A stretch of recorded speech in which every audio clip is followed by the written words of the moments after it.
కొండలు గుట్టలు పచ్చిక బయళ్లతో అలలారుతున్న మన నిజామాబాద్ జిల్లా ప్రకృతి సౌందర్యానికి కేర్ ఆఫ్ అడ్రస్.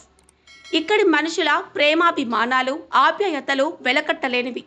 కష్టకాలంలో ఒకరికి ఒకరు తోడుగా నిలుస్తూ ఆదర్శవంతమైన జీవన శైలితో ముందుకు సాగుతున్న మన నగరం గర్వించదగ్గ ఎన్నో విశేషాలకు నిలయం.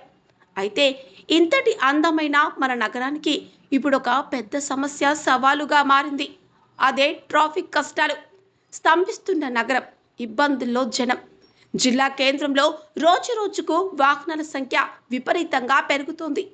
వేలాది కార్లు, ఆటోలు, ద్విచక్ర వాహనాలు, బస్సులు, భారీ లారీలు, ఇలా ఒకటేమిటి, ప్రతిరోజు వేల సంఖ్యలో వాహనాలు నగర వీధుల్లో రాకపోకలు సాగిస్తున్నాయి. ముఖ్యంగా ప్రధాన కూడళ్లలో ట్రాఫిక్ గంటల తరబడి స్తంభించిపోవడంతో సామాన్య ప్రజలు, ఉద్యోగస్తులు, విద్యార్థులు తీవ్ర ఇబ్బందులు ఎదుర్కొంటున్నారు. పరిష్కారం ఒకటే. 2 కీలక ఫ్లైఓవర్ల నిర్మాణం. నగరంలో నెలకొన్న ఈ ట్రాఫిక్ జటిల సమస్యకు శాశ్వత పరిష్కారం చూపవలసిన సమయం ఆసన్నమైంది. ఈ సమస్యకు ప్రధానంగా 2 పరిష్కార మార్గాలు ఉన్నాయని నిపుణులు మరియు స్థానికులు అభిప్రాయపడుతున్నారు. అవే నెహ్రూ చౌరస్తా నుండి రైల్వే స్టేషన్ వరకు ఫ్లైఓవర్. ఈ మార్గం నగరంలో అత్యంత రద్దీగా ఉండే ప్రాంతం. ఇక్కడ ఫ్లైఓవర్ నిర్మిస్తే అటు వాహనదారులకు, ఇటు రైల్వే ప్రయాణికులకు ట్రాఫిక్ తిప్పలు తప్పుతాయి.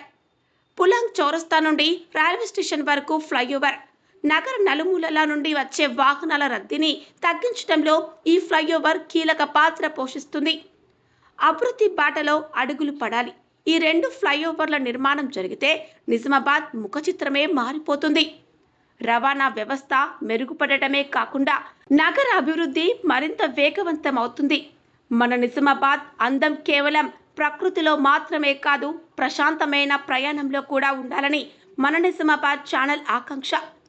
నిజామాబాద్ నగరంలో ఫ్లైఓవర్ మీరు కావాలనుకుంటున్నారా? మన నిజామాబాద్ ఛానల్తో సహకరించి తోడుగా నిలుద్దాం. నిలబడండి.